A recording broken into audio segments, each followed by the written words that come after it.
What about it, YouTube?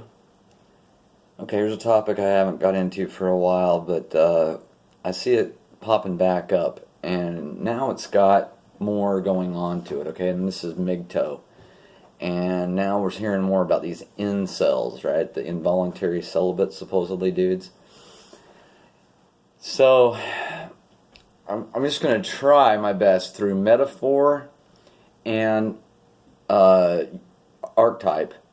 archetypes to get across to these incels and these mgtows and any dude out there what you're missing and where you're getting off track and how you're being how mgtow makes no sense. If you're men going your own way, then why are you spending all of your time bitching about how you're a failure with women and blaming them for it? If you're truly going your own way, then it's not on your mind and you're going your own way.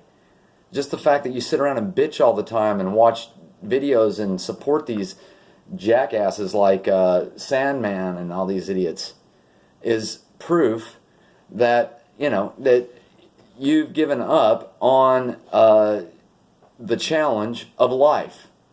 Okay? Part of the challenge, part of the mystery of life. And it's not all your fault. Everybody's been put in the same situation because children are not prepared for adulthood. And I grew up with a certain kind of parents that were not involved whatsoever in me really and my upbringing and I mean, as far as like they weren't involved in sports or scouts or whatever. I did all that stuff, but I was the refugee with other people, so I got to see how those families acted. But it doesn't matter, out of my neighborhood growing up in the 70s and 80s, it doesn't matter what family you're looking at. They might have been better at taking the kids to Disneyland and having family activities and being involved in their kids' lives that way, or like I said, sports or whatever. But there was never a time where they were really taking them aside and saying, this is what you need to know and what you need to think about to prepare you for adulthood, to let you go on out there and be successful and happy as an adult. Okay, and it gets worse and worse and worse because as the hypergamy, I mean, now a kid can say they're gay, right? Like it would be weird if you had like a 12-year-old talking to them all the time about how they love pussy, right? A kid, like a boy, right? Like if all the day long it was, yeah, I like pussy, I really do, I like it. That's what I go for. I go for pussy. That's weird. But it's not weird if a guy says he's gay, which connotates that he goes for cock, which connotates that he's sexually active, which is like weird. Why is this even this way before a child's time to have any of these? Child's life is black and white, right? It should be black and white. And then as you progress into adulthood, you're introduced into these gray areas of adulthood so that you can face those gray area challenges that adults have to face. But a child has to know black and white. There is no negotiation. There is no wishy-washiness. It's either yes or no. That's it. Okay? So a child who's brought up with this wishy-washiness of adults asking them, oh, what are you? Are you this? Are you that? I mean, these are concepts and things they have no way of even answering in some kind of an honest fashion. They're not prepared for the gray areas. And you're sitting there starting them out with that? So it just gets worse and worse and worse. Adolescents are becoming less and less able to deal with adulthood. That's why you see, all these kids living with their parents and soy boys and crybabies and mgtows and incels and all this stuff is a result of not being prepared and told and taught. Okay, so here I am. I'm going to be your big brother that you should have had. I'm going to be your dad that you should have had, that took you out one time fishing and had a real good heart-to-heart, and maybe did that like once a year with you at least, okay, and got involved with what your thoughts and feelings were on certain topics, the adult topics. Introduce them to them that way, like, so what do you think about this? And as you get their reaction, then you can guide them, right? And this is how you guide them, okay? Men run a ship. They run a ship. Children don't run a ship. Men run a ship. If you want to be a man, you've got to run a ship. And you can decide. I run the good ship Rob, and I'm Captain Rob, and I've got my first mate, Patch. Okay? So that's the ship I run. Alright? My ship is everything about me. Everything. Inside and out. That's my ship. Okay? Now, when you first start out as a man, your ship's empty. Right? You've just started out. You haven't had time to invest and be able to invest into your ship. But as time goes by and you invest in your ship, you'll gain character. And if you have a first mate like I do, then your first mate can help you when you're getting off track.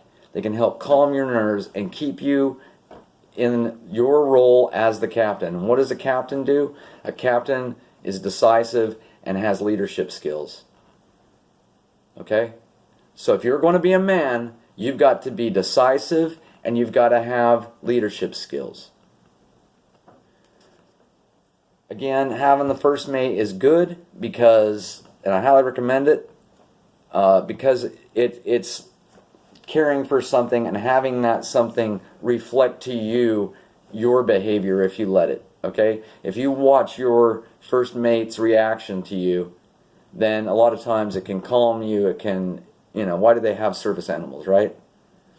It's because having an animal around gives you a reflection that you need in developing your character. You need something to help reflect off of while you're developing your character. All right? And I think that, for me, a dog, I can't think of anything that's better. A male dog. I've had female dogs. No, a male dog. And a mutt. Okay? That's what's going to be your best first mate. Okay. So you have this ship. And so the ship, as as you're sailing the seas on the good ship, whoever, your ship, okay, you're going to be able to invite people onto your ship. Some of them can be acquaintances that hop on and off, or some of them can be friends that stay for a while, and some of them can, that special someone can stay there on the ship and live with you on the ship if that's what they choose to do, right? But they've got to understand that they're getting on board your ship, and you're going to have to make that clear some way, somehow. Okay? Now, don't worry, because the prospective young lady or whoever that you would like to invite onto your ship, she's looking for that. She's looking for the leader of a ship. She's looking for a man who can lead her and love her. Those are the two main things. So you've got to be decisive. You got to ignore all of the crap of feminism and don't even get involved with it. Don't even fight with it. Just ignore it. Just ignore it and go out there and pilot your ship. Why would you be like riding your ship on the high seas and bitching at whoever on the... No, you just move along, and guess what? The ship always goes forward. It never turns back. Okay? And right or wrong, the ship goes forward. Okay? So you don't apologize for anything because this is your ship and this is how it's going forward. And sometimes you're going to hear, there's going to be tests. You're going to invite this special someone on the ship, and there's going to be tests involved to see what kind of a leader you are. Okay? And basically what you need to look at it as is this is going to be tests of how you handle stress, specifically stress coming from an infant. Okay? So I don't care who she is that you decide to invite on the ship.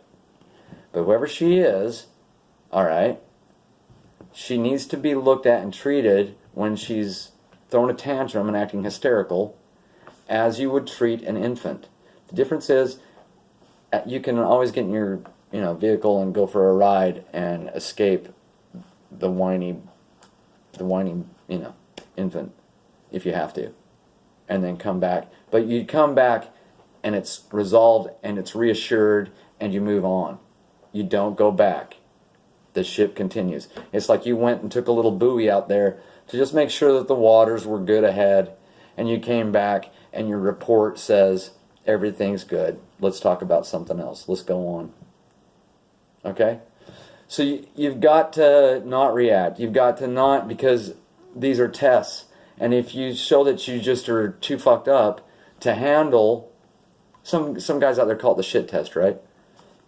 They're trying to find out if you can lead them and love them. They'll only respect you if you lead. And so you've got to make decisions. You make the fucking decisions. You make them. Think about it ahead. You know? Like, have something planned. You know? So shit's not just everywhere all the time, and then it always ends up being them who has to, we should do something, and then you're like, oh yeah, what should we do? No, You make the decisions. Make sure they understand that too. You make the decisions. Sure, they have input, and sure, you can do what they want or whatever. But you're the one. You're the one who's got it together, right? So let's say you come home Friday, and it's the weekend, and she says, you know, I think we should, you know, I was thinking maybe we could take the ship on over to this little island. I mean, this is all metaphor. To this little island tomorrow or whatever. Your response should be, oh yeah, that sounds pretty good. You know, I was checking out, you know, what it would be like to go on over this way and check out some stuff over here, but we could do that another time. Okay? So that's how you handle it, though. So you know what? That reassures, you know, your passenger that everything's, that you're on top of things, that you have shit planned too. And, you know, you'll work together that way. Because it's not like they can't have input and that you can't do what they want to do, but it's not like they're the ones thinking about it. You're just in outer fucking space as you supposedly are driving the ship. They're going to lose respect, and then they're going to want to get off the fucking ship. And you need to let them know that too. Like, you're on the good ship, whatever. And you know, you're more than welcome. And love to have you. But if you want to get off the next port, that's fine. Right? Because we have principles here. That's how you're decisive too. You've got to be principled to be a leader. Okay? So you're always defending these principles, and you're running the ship number one. Number one. And if they don't like it, they can get off the next port. But what they're not going to do is make it miserable on the ship, you know, or they're going to, you just tell them that you're going to have to walk the plank. Okay? Because you're not going to stick around and act like this and make it miserable, or I'm just going to have you walk the plank. Get the F out. Okay?